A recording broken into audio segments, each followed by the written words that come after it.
Sahabatku yang soleh dan solehah dimanapun Anda berada, semoga Allah senantiasa melimpahkan keimanan yang kuat dan tangguh di hati sanubari kita. Dan mudah-mudahan kita senantiasa sehat walafiat, senantiasa bahagia dan sejahtera. Amin amin Allahumma amin. Assalamualaikum warahmatullahi wabarakatuh. Alhamdulillahirrahmanirrahim, atas segala nikmat yang luar biasa yang tak terhingga yang telah Allah limpahkan kepada kita semua. Sudah sepantasnya kita bersyukur pada Allah Subhanahu wa taala. Salawat serta salam senantiasa kita sanjungkan kepada idola kita Rasulullah Muhammad Sallallahu Alaihi Wasallam. Allahumma sholli ala Sayyidina Muhammad wa ala ali Sayyidina Muhammad. Mudah-mudahan kita menjadi umat Rasulullah yang mendapatkan syafaatnya sejak di dunia hingga kelak di akhirat. Dan semoga kita termasuk umatnya yang senantiasa mengikuti sunnah-sunnahnya. Amin Allahumma amin. Oke sahabatku, kali ini saya akan melanjutkan materi di YouTube saya, yaitu tentang Allah sentris part 2, yaitu bagian yang kedua. Allah sentris, ya. C itu cepat-cepatlah kembali kepada Allah. Sekarang E.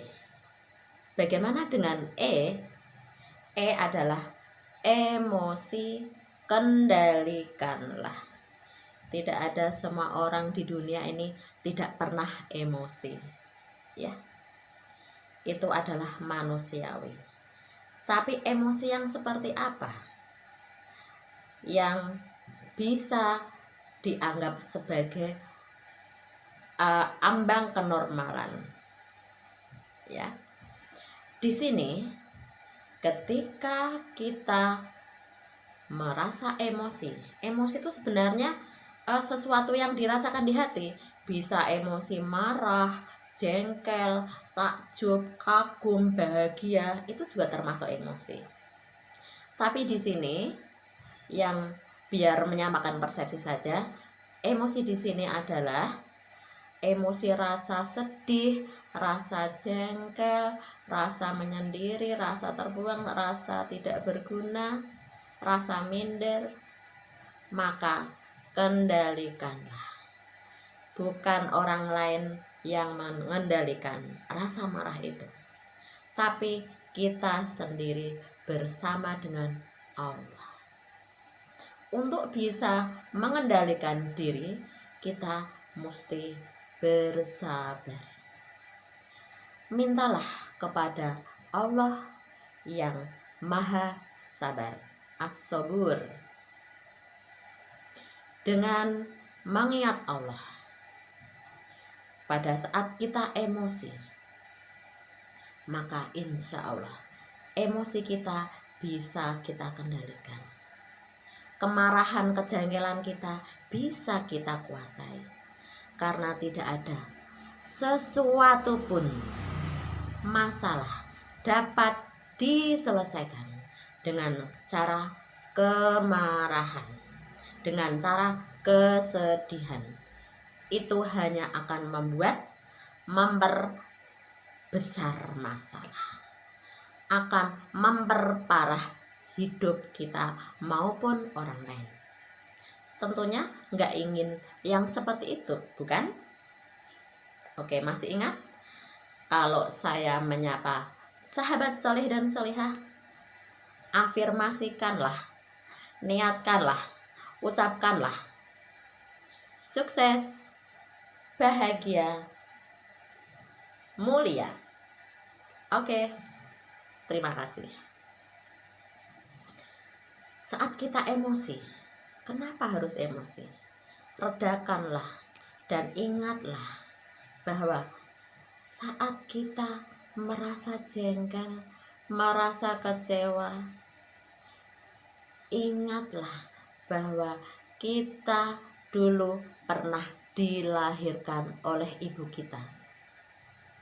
Kita terlahir di dunia ini dalam kondisi tidak memakai apapun.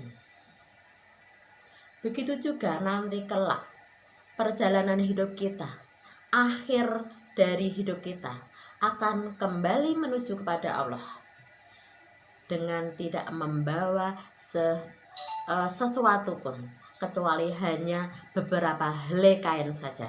Itu saja kita tidak bisa membawa, tapi orang lain yang memakainya. Artinya, kenapa kita mesti marah? Kenapa kita mesti sedih? Bukankah semua ini terjadi sekali lagi adalah kesalahan kita? Mending kita menyalahkan diri sendiri. Aku yang salah. Memaafkan diri sendiri, bertaubat kepada Allah, dan ingat kata-kata inna lillahi wa inna ilaihi roji'un. Semua milik Allah dan akan dikembalikan hanya kepada Allah. Untuk apa kita harus marah? Wasting time, buang-buang waktu saja. Ya bolehlah, mungkin namanya manusiawi, ya marah, tapi dikendalikan. Cara mendalikan, ingatlah bahwa kita pernah dilahirkan dalam kondisi seperti itu dan akan dikembalikan tanpa bisa berbuat apapun. Hanya orang-orang yang tercinta dan terkasih di sekeliling kita yang bisa mendoakan kita, yang bisa menyolati kita. Sahabat yang soleh dan solehah dimanapun Anda berada, alhamdulillah saya merasa bahagia bisa membersamai Anda semuanya. Kita perlu memaafkan diri sendiri.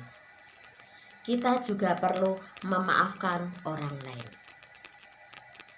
Mengapa perlu memaafkan? Memaafkan, kata maaf, M-A-A-F, sepertinya mudah diucapkan, tapi sebagian orang tidak mudah untuk melaksanakannya. Tergantung kadar keimanan, kepasrahan kita. Allah sentris, Allah saja. Sahabat semua, ketika kita memaafkan, maka sesungguhnya adalah memaafkan diri sendiri, membuat kita damai, kita harmonis, dan kita merasa aman dan nyaman. Memaafkan tidak bisa merubah masa lalu, tapi memaafkan insya Allah dapat merubah masa depan lebih baik lagi. Memaafkan bukan berarti kita setuju dengan perbuatan masa lalu, tapi memaafkan merupakan jiwa besar untuk memberi kesempatan agar dapat berbuat lebih baik lagi. Itulah the power of memaafkan.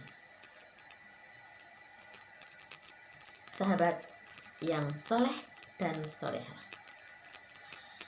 ketika kita merasa emosi, kembali lagi pada emosi, maafkanlah diri sendiri, maafkanlah orang lain, meminta maaflah pada Allah, dan mohonkanlah maaf orang lain kepada Allah. Itu sungguh luar biasa. Memaafkan itu artinya memberi. Sesuatu yang memberi berarti membuat kita bahagia, dan begitu juga membuat orang lain bahagia. Tidak percaya? Silahkan dipraktekkan. Mungkin itu saja dari saya, kurang lebihnya mohon dimaafkan. Kebenaran hanya milik Allah, kesalahan hanya milik saya pribadi. Cukup sekian. Billahi taufiq wal hidayah. Assalamualaikum warahmatullahi wabarakatuh.